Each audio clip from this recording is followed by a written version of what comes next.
What's up, guys? This is House of Fain Podcast, man. I got a really special guy, man. Xavier, Mr. X. I ran a lot of circles with him. Funny guy, too, as well, man. You know that man with the $1 million smile.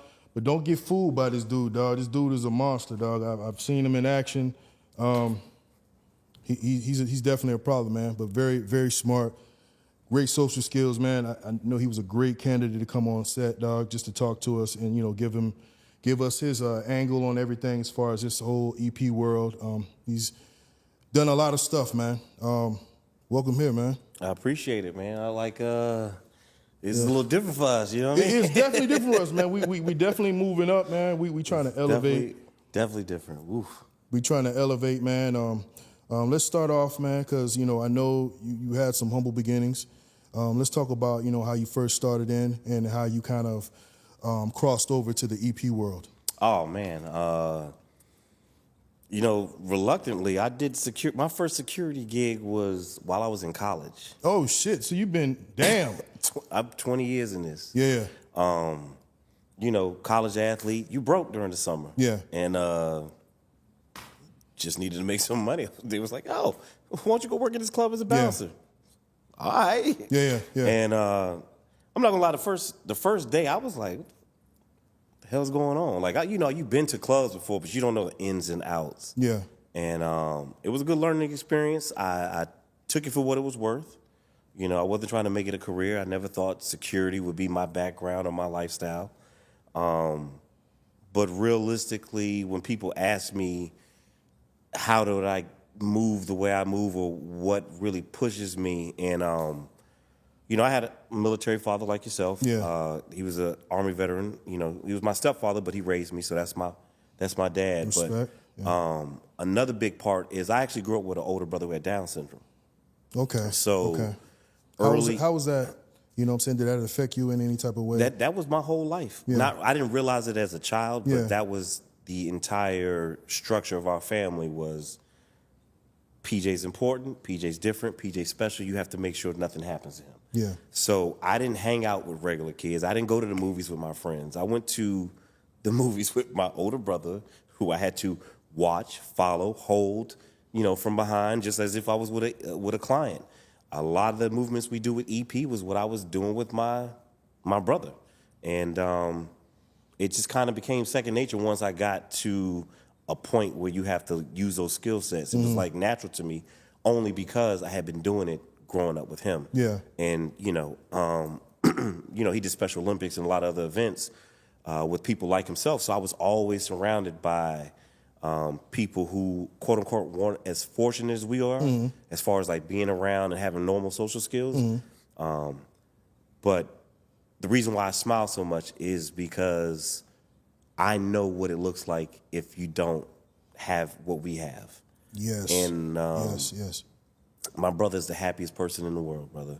He has not missed out on anything. He doesn't know that his life is behind to regular people. Yeah. In his mind, he lit.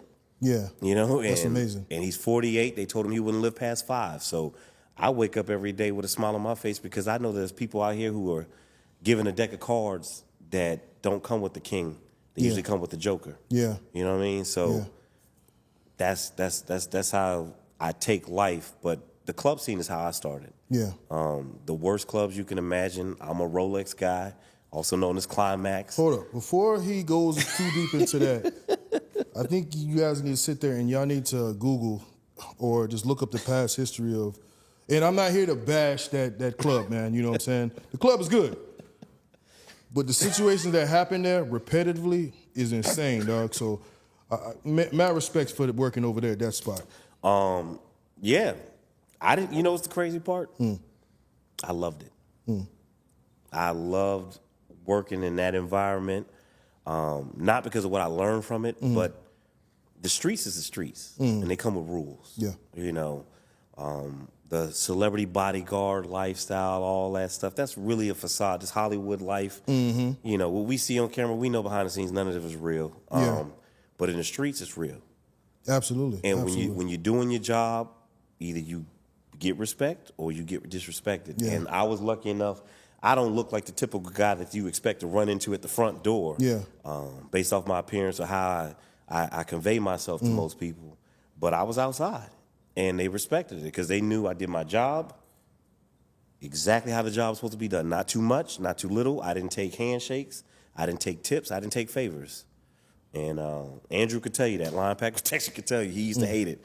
I was making $100 for 5 hours. Hold up. Now hold that thought. Now, guys, I was the type of person I wasn't gonna bring up no numbers or anything like that, but he just told you, you know what I'm saying? There's guys that have some real humble beginnings that started out making $100, 5 hours. You do the math, 5 hours for $100. You know what I'm saying? I was roughly around that part, maybe a little bit more when I first jumped into the EP world, but I was just doing anything to get myself through the door. You know what I'm saying? It was hell. You know what I'm saying? It was hell because they knew I was new. They knew I didn't know no better. You know what I'm saying? So they drug my ass through the mud for a couple years. You know what I'm saying? Till I figured it out. Like, wait a minute, hold up. If I'm doing this, this, and this, you know what I'm saying? So I didn't mean to interrupt you, brother. But go ahead. Go ahead and finish what you were saying, though. I just wanted the people to know that, dog, there's some humble beginnings, especially for these guys, the greats, in the beginning, before the social media. Again, I'm going to keep stressing the social media.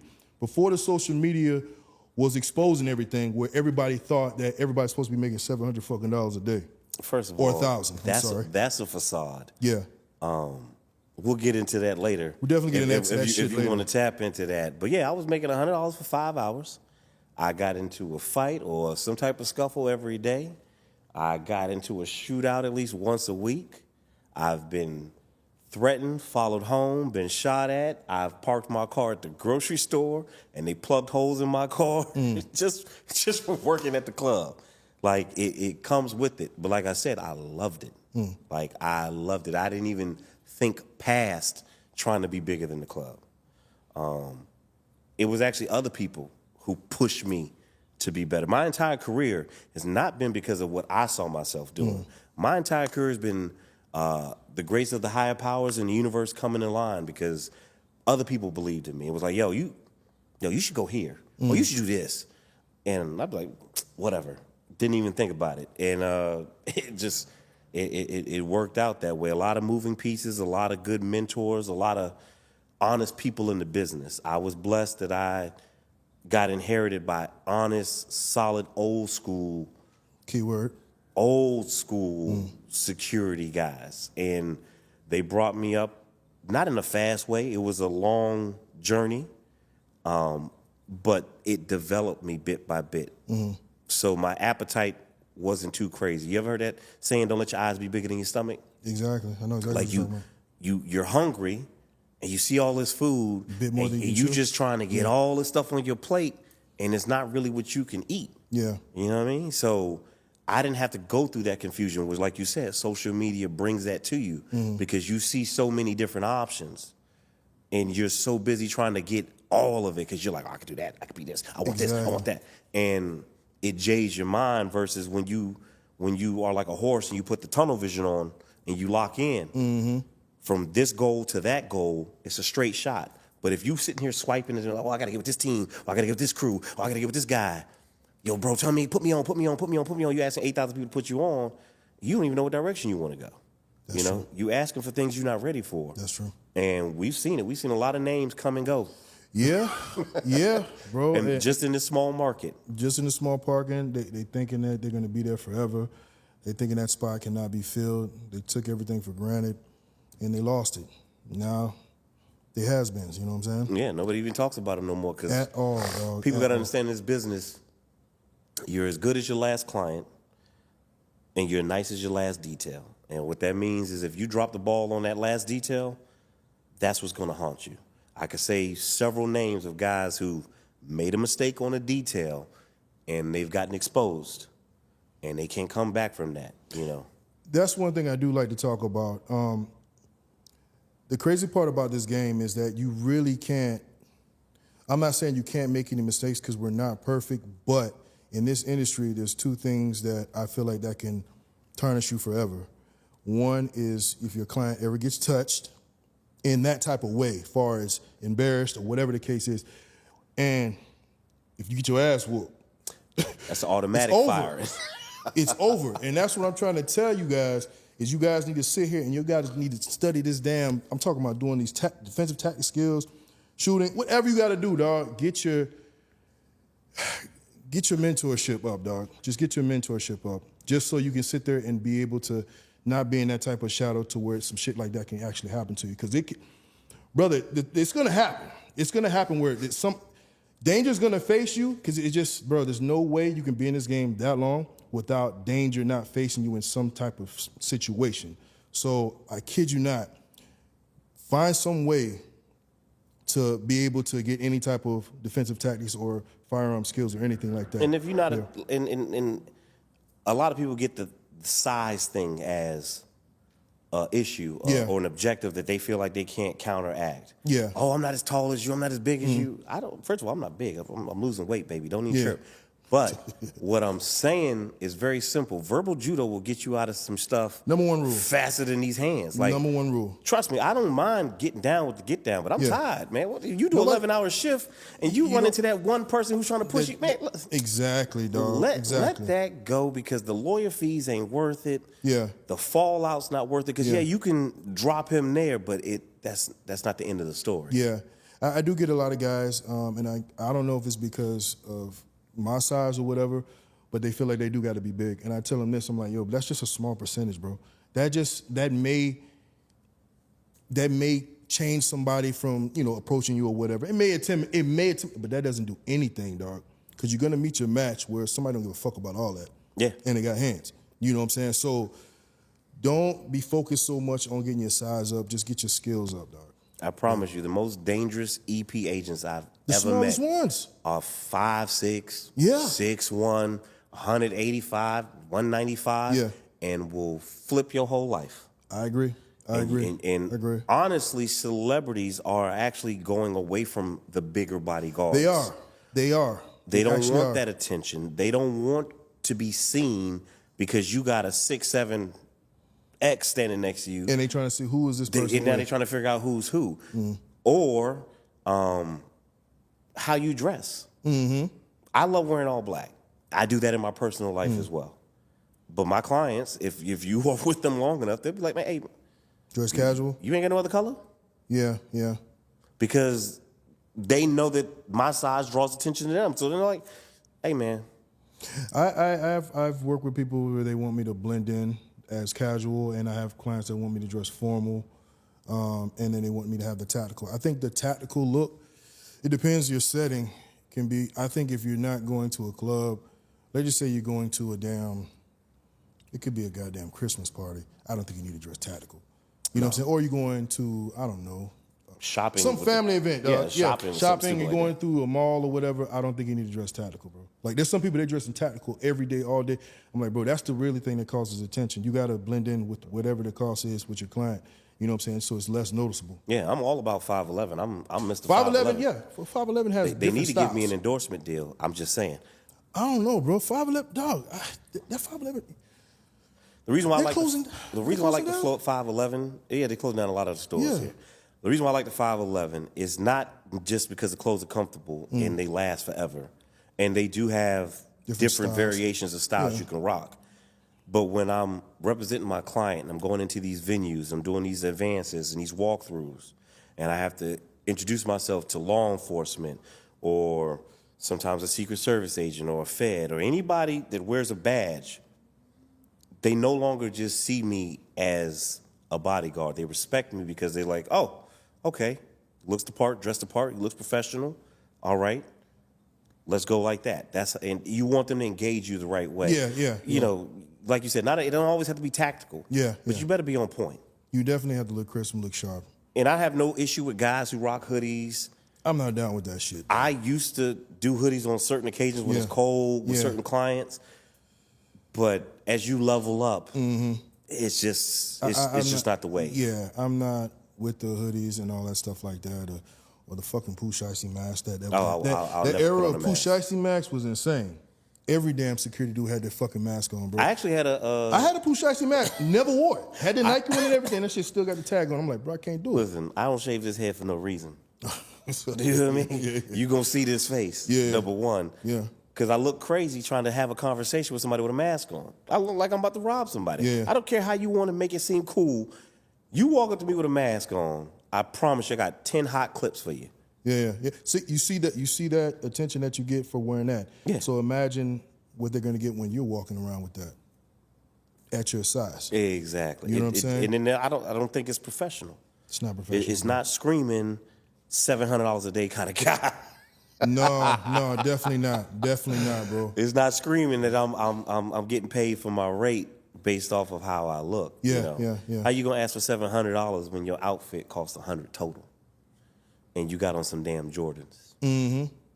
Yeah. First person to ask me they want $600 or $700 or they want $200 an hour or whatever the case is, I asked for their resume, bro. I'm like, yo, send me your resume. Let me see what you. They don't even have a resume. They don't. One thing I learned, I did a course with Byron Rogers during COVID. Shout out to Byron, by the way. I know exactly what you're talking about. I've never met this brother face to face, but I did do his course, and I feel like there's a lot of good EP schools out there, but when you don't have time to go to a facility, sit down in a classroom setting, you might want to do some things online.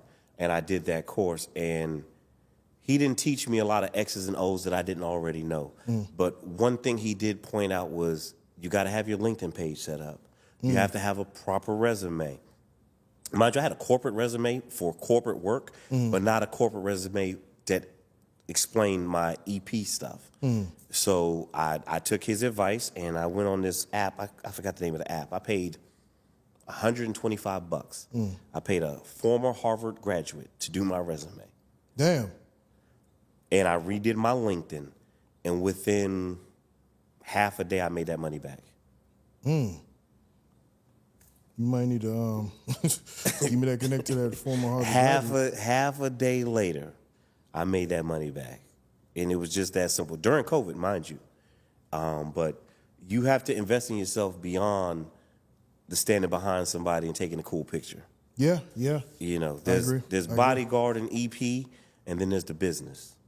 And a lot of guys, they don't understand both sides of it. A lot of guys are in this for the wrong reason.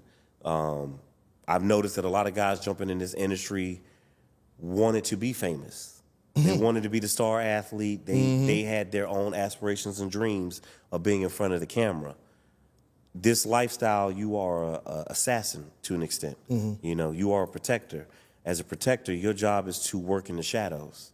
So when you are searching for the limelight or searching for the camera to be on you, you're taken away from what's really going on around you. And you're not in it for the right reasons, and you're going to get hurt. And you're going to get the people around you hurt because you're posing and pretending to be something that you're not. Facts. And like I tell guys all the time, you don't have to be tough to do this. That is not the game. The game is very simple.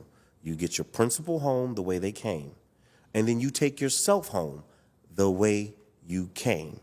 And if you are on the advanced side of things, if you're a venue guy, your job is responsible for those 15 to 20,000 that come in the building to go out the building the same way they came. If that is not what caused your wins and losses in your brain, you're doing this for the wrong reasons. If you go on a detail for a week and all you worried about is that invoice hitting for that check, brother, you might not live long enough to get that check. No, I've delivered paychecks to guys that have worked for me who did not make it home. Not because of the job, but they stopped at the gas station. Got their head blown off in a robbery. What? How do you explain that? I paid for guys' funerals because his own cousin killed him. That's crazy. He thought he was going to wake up the next day. He left the job. He went home. Oh, shit. Damn. Yeah. Damn, went home. I know what you're talking about. and got dropped by his own people. 6 kids. That's fucked up. I delivered his paycheck, and I raised money to pay for his funeral. Damn, dog. So I tell guys, man, life is short. If you are here for the wrong reasons, things happen, whether it be on the job or not. I've seen, I saw a buddy of mine who's been doing this game a long time, but he's on the corporate side of things now, so he's not outside working. I said, man, how's your wife? How's your family? Because, as we move around, we don't really see each other. Yeah. We see each other, but we don't see each other to be able to talk. He said, man, my wife just got diagnosed with cancer. Her brother died of the same one. What? I don't even know what to say after that. You get what I'm saying? Like, is what's important now? What's really important? Stuff like that. You know? Like, I'm just happy that he spent a lot more years being at home than out in the field. What if he didn't pull the plug? What if he didn't opt out at a certain time? Yeah. Like, you miss all that, you know? You know, my biological father, he passed away while I was at a show. Damn. You know? Oh man. But that's the game. That's life. It comes with it. That's definitely the sacrifices in being gone at long periods of time. Yeah. I think I spoke on one of my episodes about that type of topic of not being there and, you know, missing out on a lot of things. I know one thing that destroyed me. Actually, I did speak about this on my first episode. Was, you know, I wasn't able to see my son's birth. Like, I was on tour. You know, when you're on tour, you're on tour. That's it don't matter what's going on. You're on tour. You know what I'm saying? So I missed my son's birth, and I know that somehow probably affected. I spoke about this, that it did affect my relationship of the mother of my son. You know what I'm saying? Because that was something that was very special. That's a very special moment to have. That's something I can never get back. You know what I'm saying? And not only that, we don't, you know, I'm not saying we these tough guys mentally, but we build a wall up to separate church and state, personal from work. And the people at home, they don't understand the mindset you have to have in order to be out here and be successful. Well, I agree with you, but there are some people out there, because I've been very fortunate, you know, that I did meet somebody that understands. And I think the reason why they probably understand, because they worked in some type of sense of atmosphere that they know what comes with everything. Yeah. They knows that you're going to have to be gone. They know you're going to have to, you know, you're going to be gone for probably long periods of time. But there's a very small percentage. And, it's like and does that percentage understand when they're going through birth? Not yet. Exactly. Not yet. You know what I mean? So, yeah, not yet. So I'm pretty sure she was understanding up to the point that she was like, wait, you can't even come to the hospital? Yeah. So, no, I can't. So backtracking to, you know, my previous relationship, that was like the turning point. It was never the same after that shit. Yeah, and I get it. Like, you know. You missed multiple birthdays. Man, listen. You know, Christmases. Christmas, I'm pretty good at Christmas. For me personally, my slowest time of the year is the fourth quarter. After Thanksgiving through Christmas, and then about the 27th, it just turns into a different animal. Like the last 2-3 New Year's Eves, I haven't even been on this continent. And that's a blessing, but it's also like, damn. Yeah. Like, you know, we see some incredible things. We go to places don't seem real. Yes. We go to places we don't realize how far we've traveled. Yeah. Because to us, it's just another flight.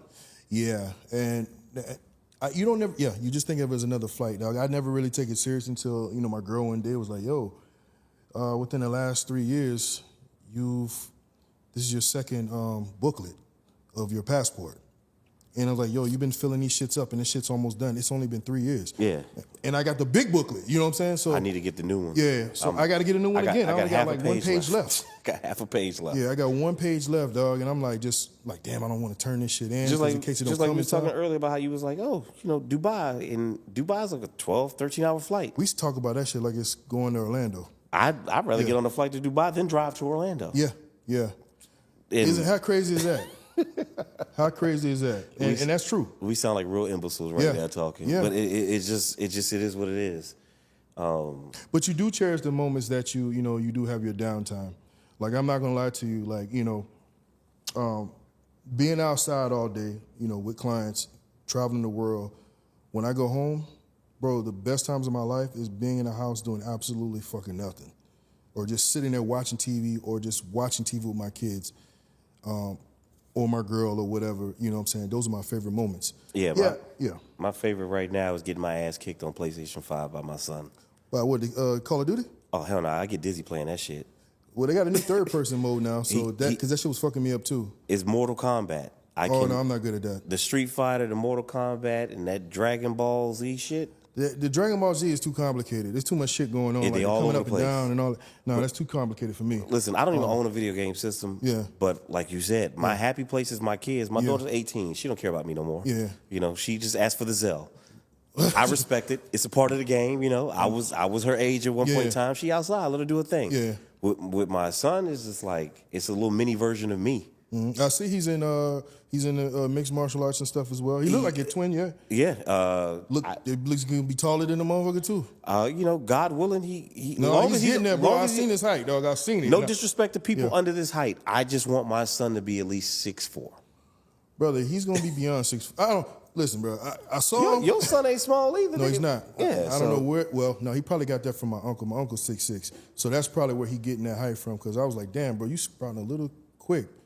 I don't remember being this tall at your age. I don't know what's in the damn food, but I do feed him protein like a motherfucker though. I mean, nigga, I do. Bro, we drink protein, everything together. You look like you do pull-ups in your sleep. Brother, I work out a lot, bro. I eat a lot though. I consume a lot of calories, dog. As soon as I leave here, probably gonna go to Burger King, dog. I ain't gonna lie to you. You out of control. I can't do all that. I like having a little bit of a neck. No, man. It's. I don't know if it's because I work out. I do work out every day. I know everybody say you got to take rest days, but honestly, I don't. The only time I take a rest day is if my body actually crashes. The gym for me is therapy.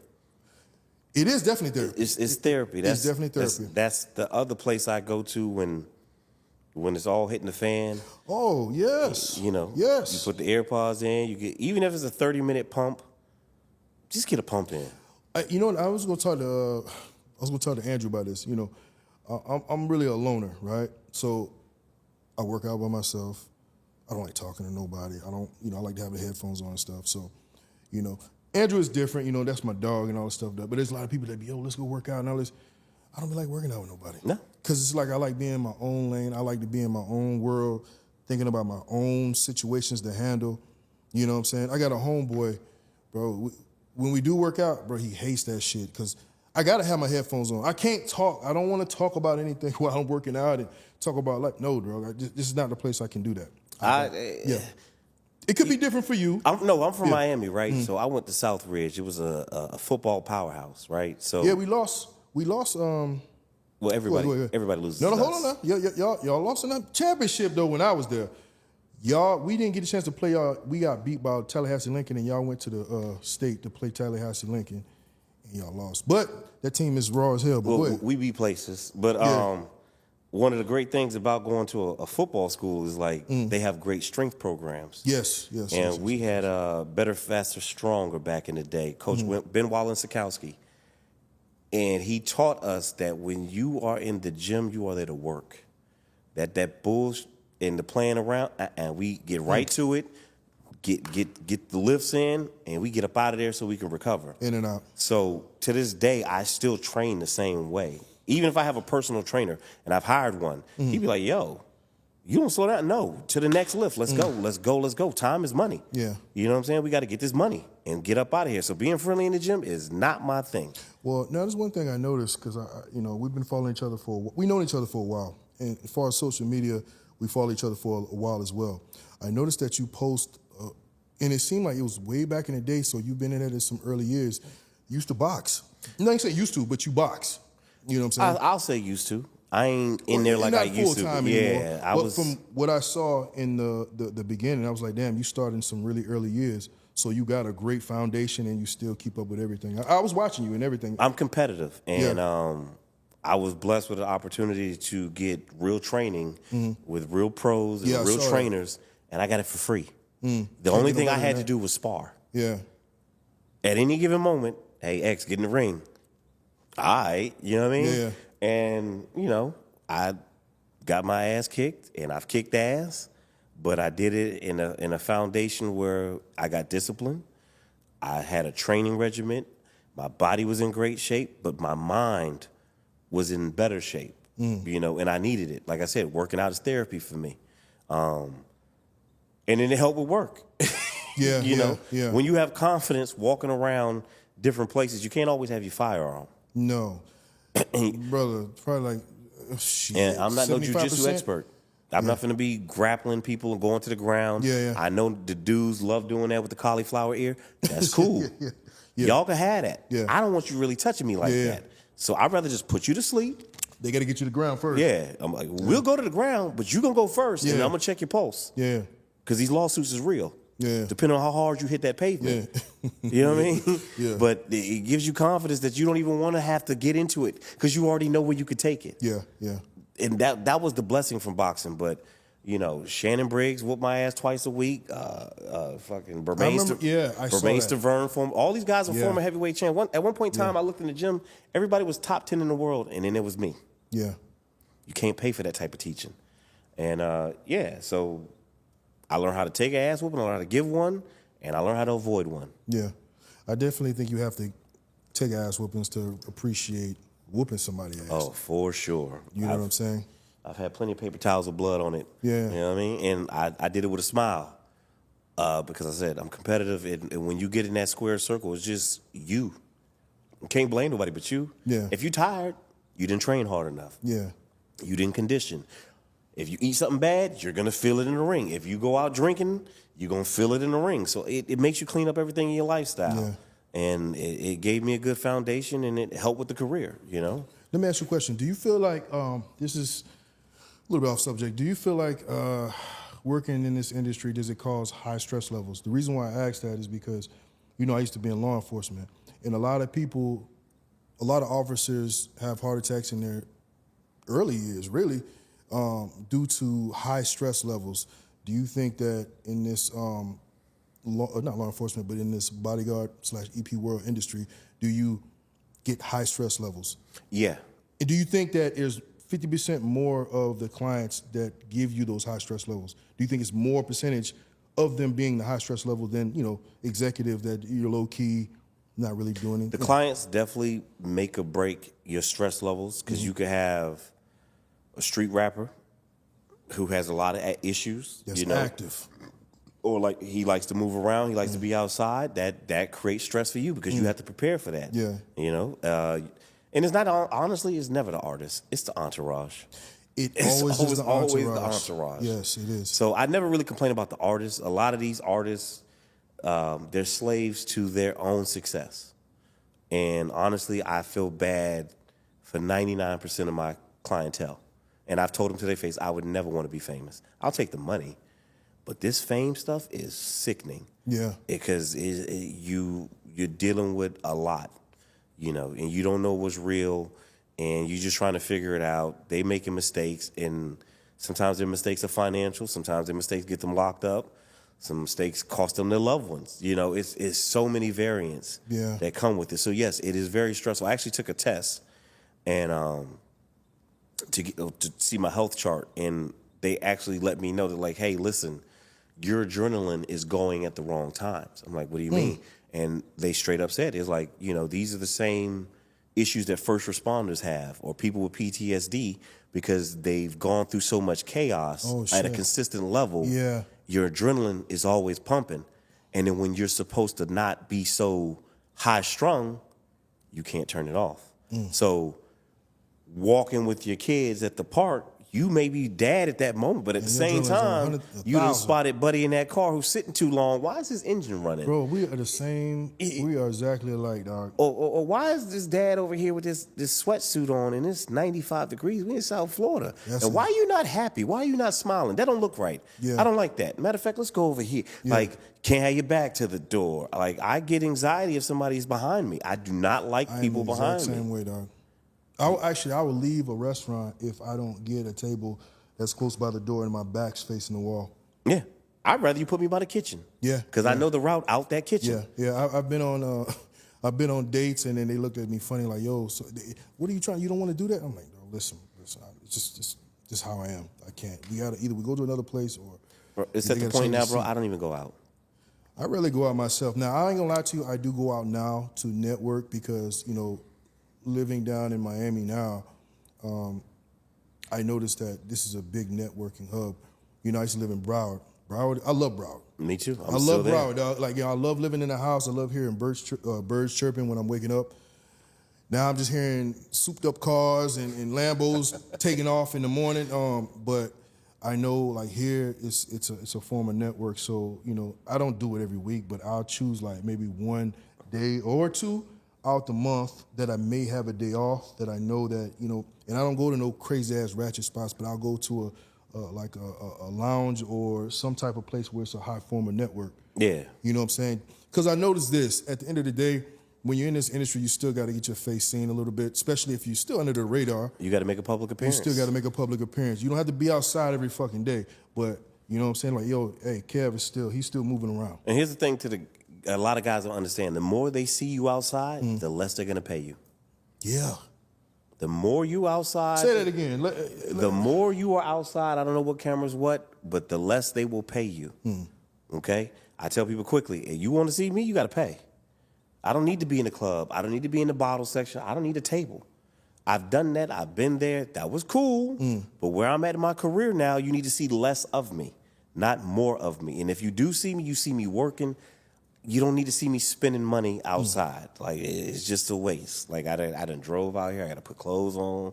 I got to be around a bunch of people I really don't like. You know, I got to do all this fake love.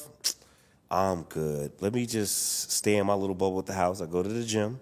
I have a new thing now. I walk everywhere. You know what I'm saying? I don't have to get in the car until I got to go see my kids.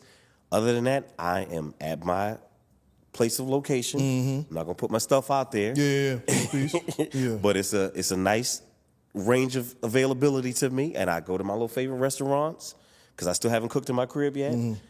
I'm working on it. I can cook. It's just by the time I buy groceries, we gotta go. And I'm tired of wasting money on groceries. Yeah, bro. So, bro. you know, I go to my little spots and I come home. I don't be outside like that right now because I just need peace. I'm on a 2024. I said two things. It was gonna be my Kobe year because Kobe was 24.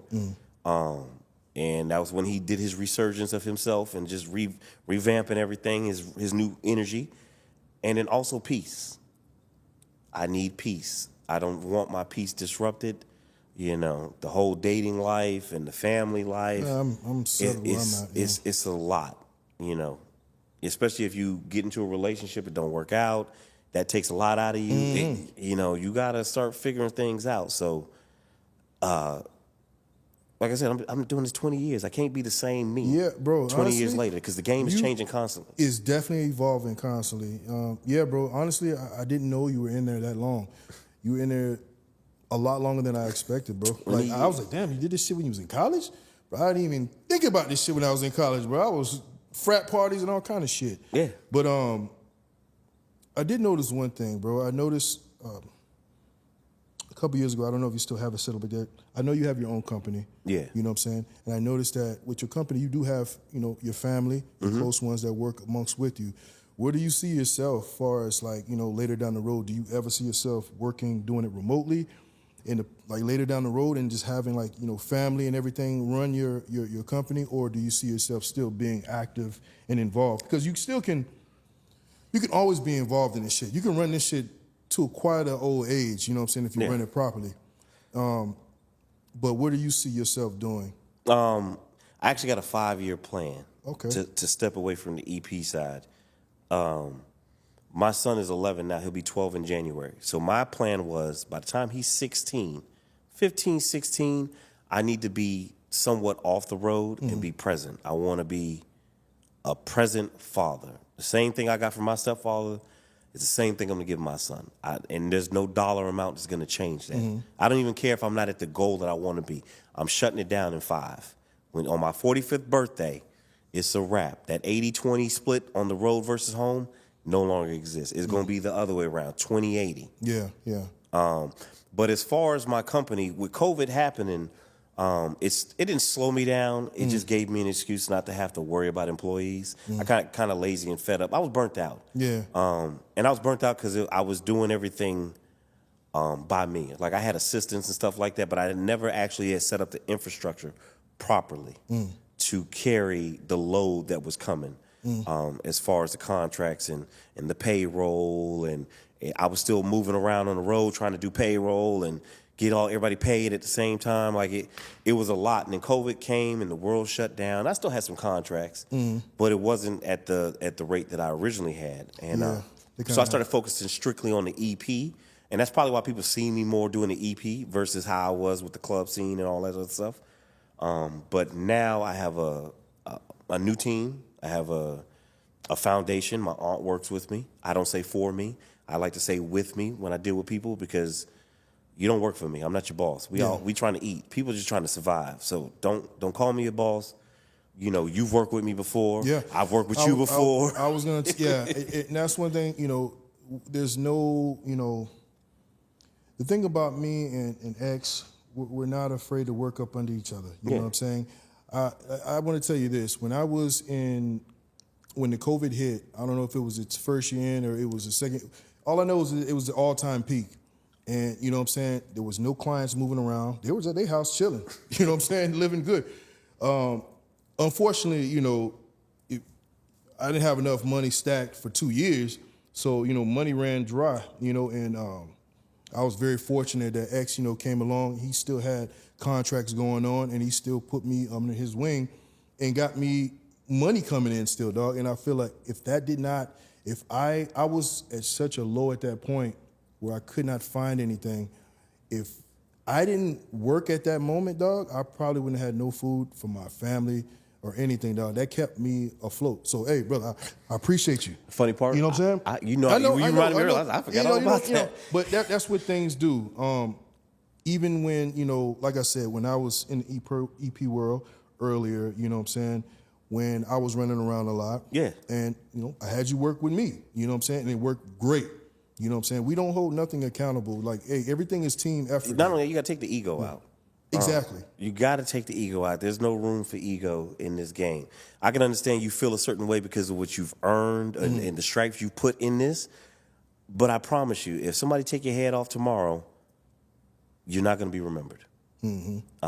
People criticize how Mike Tyson talks about death and legacy and all that, but he's telling the truth. Yeah. You know, there was a gentleman who had a good brand and a good reputation going around. He was getting clients, doing his EP thing. He lost his life. Oh shit! You know what I'm talking about. Fuck. Children, shit, wife, newborn, all that, and yeah, dog, that was fucking damn. Yeah, everybody still moved on. Everybody still moved on. Life had to keep going. Yeah, like they celebrate his life on his birthday. Yeah. Sometimes you see posts, but yeah, at the end of the day, brother, the game's still gonna keep going. Yeah, the game's gonna still. The world gonna keep turning. So if you sit there on the ego, what is it gonna do for you when you gone? Yeah, yeah. That was a great example. That was a great example because, you know, the thing about it is, you know, he had a very powerful brand. Yeah. Very powerful brand. He did trendset a lot of things. And just as much as him leaving this earth, the legacy left with it. You know what I'm saying? It didn't really carry on. Yeah, like we assumed it would have been. Yeah, you know what I'm saying? Other big powerhouses came up, you know what I'm saying? And then now there's other companies like just the top dog, you know what I'm saying? There's always somebody waiting for their shot. Exactly, dog. And if you got to die for them to get it, yeah, so be it. That was such a, whoa. We done seen guys get locked up. Yeah. We done seen guys get killed, injured, age out. Yeah. Oh, man, you remember such, man, he was, yeah, well, guess what? That's the game, baby. Yeah. Like, you got to have something outside of this that makes your life relevant to you and the people around you because this work stuff is just like any other job. Yeah. They're going to replace you. Exactly. There's one thing, too, I want to talk about. I want to talk about people because, you know, right now, I spoke about this before, Miami. Miami is the all-time hub for clients. I don't care what nobody says. It's more than Miami. It's more than New York. It's more than L.A., Atlanta. I don't care what nobody says. Now, that being said, everybody's moving here, right? Everybody's moving here. Everybody has a fucking LLC. Now, mind you, I want to tell you guys, just because you have a damn LLC doesn't mean you have a damn company. I want that to be fucking clear. Just because you have an LLC, there's other credentials that you got to get, bro. And people will fucking find out. You know what I'm saying? So a lot of you guys running these whole so-called companies with LLCs, you know what I'm saying, and no experience and everything like that, I've seen shit happen, shit hit the fan. Companies get sued, and they got nothing to fall back on it because they're not a legit company or, say, a legit agency. They're not even an agency. Yeah, exactly. That's what I'm saying. But it has to be considered to be an agency for you to run a security company. You know what I'm saying? Explain to them a little bit about that. So as I said earlier, there's EP business and then there's the business of EP. You know, and you're right. My EP career, I didn't travel at first. I only dealt with clientele here. And I always say to newcomers, don't talk to me about tours. Don't talk to me about putting you on. Because if I call somebody that's supposed to be one of them people in your city, and I say your name, and nobody can tell me who you are, you've already fucking failed.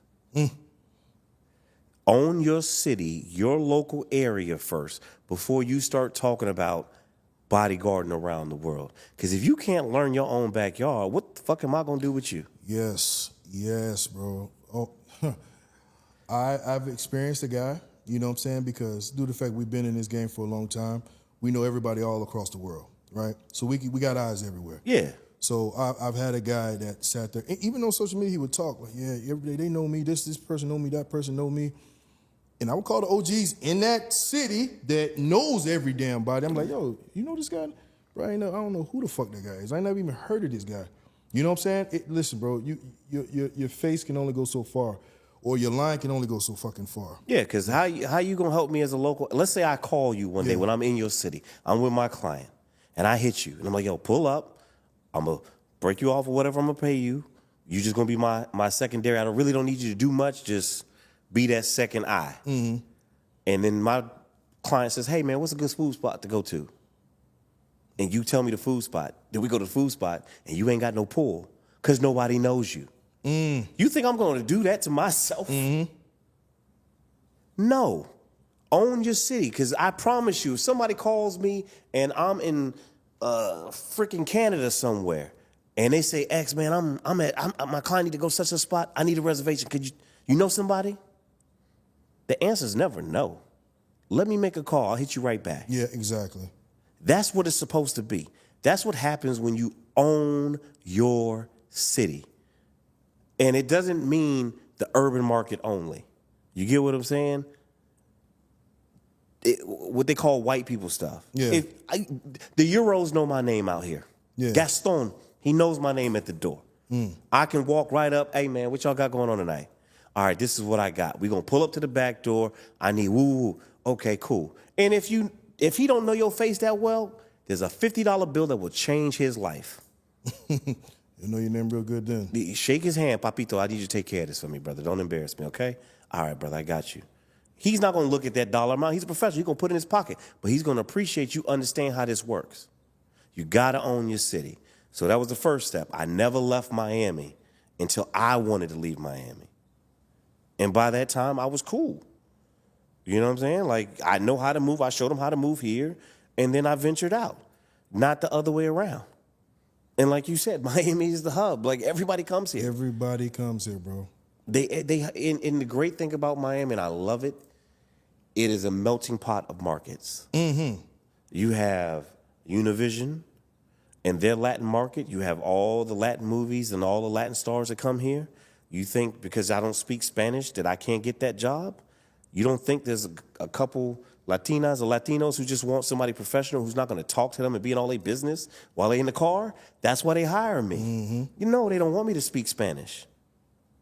They don't need that. They speak English, and when they want to speak English, they will. So you can do that. You don't have to say, oh, no, I can't. No. One of my favorite artists to deal with is a reggaeton artist. It is what it is. Like, you can't box yourself out. You got to learn your market and the variations of how people move and how people deal with things, and then you can go do other things. But Miami is a beautiful place to learn the game. But if you do come here, understand there's a pecking order. And you trying to lowball or circumvent in a different way and talk bad about people to other people, it's going to get back. It's a chatty patty community. It's going to get back. You know, there's ways to do it. I would suggest you call somebody who's already here and ask for advice. I'm helping two gentlemen right now. They were introduced to me from somebody from California that I know. They're in Illinois. They said, hey, listen, we're branching out. Our business is expanding. We're opening an office in Miami. Can you help us? All right, sure. I thought it was just going to be a phone call, you know, giving them some game. Oh, hey, man, we need some guys. We got an event coming up. This is moving faster than we thought. Can you provide the guards? Sure. Ego would say, nah, man, they got to wear my company shirt, though. But no, my people don't care what company they work for. They just want to get paid. They don't care if I outsource them to another company. Yeah. They just want to get paid. Ego can go to the side. Let me think about my people. So now this group from Illinois just did 2 great events with their brand, my guards, and they're introducing themselves in the community the right way. They got an agency license. They got insurance. They have the LLC. They request W-9s. The wire transfers hit. Everything that they've brought to the table has been professional. And that's why I will deal with them continually. But you do need an LLC if you want to get paid as a sole entity. Yeah. That's cool. That don't make you a company, though. Exactly. In the state of Florida, you need an agency license. You need your agency. You need a location for your agency. You need insurance. You need to do quarterly taxes towards the state. You need to have proper invoices. You need to have paperwork. You need to have the guard's information who's working for you on file for 3 years, even after they stop working for you. Because the state can come and do an investigation and request the documentation. And if you don't provide it, you're going to have issues. Like, there's a lot that goes into it. You need to have, let's say you got special events sector. You have a club sector. You need to have a guide for your employees to know what their protocol is. Because God forbid you get sued. Guess what they're going to ask you for? Are your guards trained? How often do you train them? What do you say to them? What is the material that you provide for them for the training? You have to have all that done. And they will ask for it. And if they ask for it and you don't have it, I promise you, you're going to get jammed up really bad. Really, really bad. Because the state of Florida will walk up to you and ask you for your license on the spot. And can flip your wig. An officer, if you were out there walking around with the big ass AR-15, Oh, Jesus Christ, bro. You got the AR-15. Did you look at the actual lawful book of what is allowed as a outside guard? AR-15 ain't on there. Not even on there, bro. It's not even on there. I wish a lot of these guys know. I know it's a good look. I mean, I'm seeing these guys actually going to not going inside the clubs, but they're escorting their clients to the door with the damn AR-15. And here's the funny part. State of Florida, you got to be, 50 feet from the bar? Yeah, yeah. What if you walk to that door and it's a hole in the wall and that damn bar is right there, 10 bro. yards away from where you at? You're fucked. You've just violated the law. You're fucked. If somebody records that and wants to jam you up, if you got a hater or ex-girlfriend who don't like you no more, it's a wrap for you. Screw, bro. It's a wrap for you. If a cop is having a bad day and you gave him the wrong attitude, you going to jail. It's a wrap. You are not carrying the proper firearm in public area. That is cool in the movies. Yeah. But that is not real life. Yeah. Key thing, guys, just have all your documentations in order. Have everything, especially in Florida. I think Florida is like one of the best places that have a security company, but I think you got to have all your documents in order. All your ducks need to be in a row. And an accountant. Yeah. You need a good accountant. You need I somebody had to learn to the teach hard you. way in the beginning. I had to pay other people's taxes in the beginning because I wasn't filing my shit properly, and I wasn't doing 1099s for all of my employees in the beginning when I was still learning. And I ended up paying for quite a few guys' taxes. It sucks. So A lot. Yeah, it sucks. It sucks a lot. You know what I'm saying? And understand this, not everybody has to be a business owner. No, and that's one thing that I was going to actually talk about is, I think the fact that everybody wants to be a boss, the things that comes with that entitlement is very stressful, And I got guys that I would actually, I actually learned this. I got guys that I was like, yo, listen, one day, I'm not going to be here. Like, you're going to have to do it on your own. You know what I'm saying? But they don't have that mindset. They want to always be up under somebody. They don't want that. They don't want that. They don't want the headache. That role. You know what I'm saying? I'm like, yo, bro, you move really well. You're doing this good. You're like, yeah, that's cool. But I don't want to deal with that stress of invoices and, chasing somebody for the bread if they owe you or anything of that. You know what I'm saying? They just want to come get their check. And I love guys like that. I do. And most of my guys, besides my operational specialist, he's bound to be a boss. You know what I'm saying? He's just paying his dues. That's all. And that's okay. And that's how it's supposed to be. Yeah. Mark Cartoto was the first person to say, hey, man, I was going to be the director of operations for his company. He blessed me. He He said, listen, I don't know how long I'm going to be able to keep you because somebody's going to take you on the road. But in the meantime, I'm going to do this for you. And I was like, what the fuck is you talking about? I'm not going on the road. I'm not.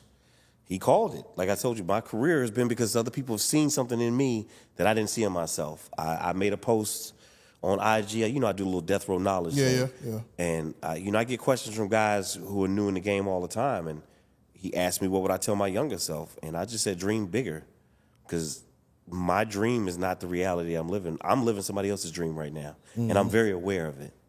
My dream, I conquered and moved past a long time ago. By the time I was 25, I had already had my dream. I was blessed. I had a athletic career that gave me what I needed, and then I was gone. And so was my knees. So it is what it is. But I'm living somebody else's dream, but I'm appreciative of what it took to get here because I did it the right way and people opened the doors for me. So your director of operations, he may not be ready yet, but when he does turn that corner, understand the impact that you have on his life will affect his kids forever. Mark Cartoto is in Orlando now. He is in the private sector doing security stuff at a high level in a corporate office. But he changed my life. And Andrew Garcia is younger than me. He's my young bull. Technically, he's my underling. You know what I'm saying? He changed my life because he was the one at the Rolex like, yo, you shouldn't be here, bro. You should go to the beach. I was like, man, fuck the beach. I'm not going to the beach. He's like, nah, bro, you should go to the beach. You'll be great. I was like, whatever. Mark Cartoto comes along months later. Hey, got these contracts. Woo. Okay, cool. And it's just like other people spoke my existence into the world. I wasn't prepared. I was prepared for it because of what I'd already gone through in life, but I wasn't prepared for the wins. Nobody's prepared for the wins. Yeah. Because you're always looking for the what's gonna go wrong? And it's sometimes you just might be blessed. You know what I'm saying? Just like you brought up the whole COVID situation. I totally forgot about that. Oh yeah, bro. That was a very special moment for me, and that meant a lot because you know what I'm saying, that helped my family survive in those COVID times. And I was thinking, shit, I got Kevin out there. I'm good. Now I can go to sleep. Yeah. I ain't got to worry. Like Kevin's out there. No, Andrew's out. I was like, not going to lose that job. You know what I'm saying? And eventually I got blessed, with I don't know how I stumbled on that client, but I got stumbled on a client to where he needed someone. He lived in L.A. That's why I don't know how I landed that shit. He lived in L.A. and I was living in Miami, so I would fly to L.A. for 3 weeks and have a week off. I'm going to tell you how it happened. And I survived. You did good work. Yeah. Let the work talk. Yeah. That was something I never done before. And I was like, damn, that was a blessing, dog, because that's how I was able to survive and pay for my rent, everything, dog. I was like, damn, that saved me at the right fucking time. Like COVID showed who's the real shakers and movers. Oh, yeah. It definitely brings the beast out of you. It make shows you who's break the shakers and movers. You know what I'm saying? But, brother, hey, I appreciate you, dog. This was a great session, dog. Is there anything that you want to do, any shots out or any death row knowledge for the day? If you do, you know what I'm saying? It's right here for you. We can do a death row knowledge to end the segment. If you like it, you love it. But if you don't love it, leave it alone. It's okay to let it go. I think we always think we got to keep everything we come across. Some things are meant for you, some ain't meant for you, but nobody can change your destiny. So don't get upset when things don't work out. They didn't work out for a reason. And it's okay. There's a lot of things that I thought was meant for me. It just ain't. Yeah. There's a lot of paths that I thought I would have went, especially the athletic route that, it ventured a different way. But it made it for the best. I mean, even me being in law enforcement, people say I did everything backwards. Because it was kind of weird how I did do it. Because I was in law enforcement, got out of law enforcement because I didn't want to do that for 20 years. Then got into the security, working at a security club. I'm like, you know what I'm saying? Like, I'm like, damn, bro, how did I go backwards? But then it ended up blessing and sprouting into something bigger, is that I ran into somebody that saw the potential in me. And I was at PT's, the ratchet-ass strip club. Beautiful women, though. Shout out to PT's. Oh, yeah, shout out to PT's. They're not there no more, but, Yeah. And that's some stripes out there too. I know what really went. Oh, bro, no. We would get into wallows and syndicates every day. Man, listen. It was a brawl, dog. Shout out to the syndicates. Shout out to the syndicates. Shout out those to the who are out. wallows. You know what I'm saying? Zoo boys, all y'all. Mad respect. Yeah. You know what I'm saying? It definitely brung strong mental out of me dealing with that every single day. But, you know, everything worked out for the best. And I'm very, very And remember thankful this. and You blessed. say they say, oh, you did it backwards. No, because, you know, people think they say, okay, you was in law enforcement, you did it till you retired. Then once you retired. But yeah, bro. Fuck off. No, it don't bother me at all, bro. I mean, I got out that Hov said it best. What you eat don't make me shit. facts. Like I told you, when we dead it go, who gonna talk about it? Yeah, that's It facts. don't matter. That's facts. You got 5 people in this world who gonna give a damn if you gone, and half of them your kids. Yeah, The other half is your parents. facts. If you blessed enough to still have your parents here, the women you love, they'll love you. They're gonna love another one if they have enough time. It is what it is, and you'll do the same if they leave. People move on. That's facts. Trees still grow. That's facts. You come in, you put in your time, you impact the people that you can, you do good work, you have a good heart, you put good energy out there, you have some good times, and then when you clock out, you take that last breath, you be like, you know what? I'm cool. Put that positive energy in the world, you receive it back. You know what I'm saying? Yeah, bro. Shout out to that man X. Shout out to that man X, Mr. Xavier, you know what I'm saying, for coming to this podcast, House of Fain. And please don't call me by my government name. I will not. Oh, I will not turn Mr. around X. to you. You Mr. X. ain't got to say Mister. Just say X. Call that man X, you know what I'm saying? If you say Mister, say Mr. Death Row. Took the time, Mr. Death Row, took the time to come out on the podcast. Very genuine, you know what I'm saying? Everything went well. Don't forget to follow the YouTube channel. It's Mr. Fain 3, same as the IG. If you're on IG, you can still look it up on the bio in my link. Both of them are on there, whether you want to look up my website or my YouTube channel. All right, guys? You have a good one. Bless him, boy.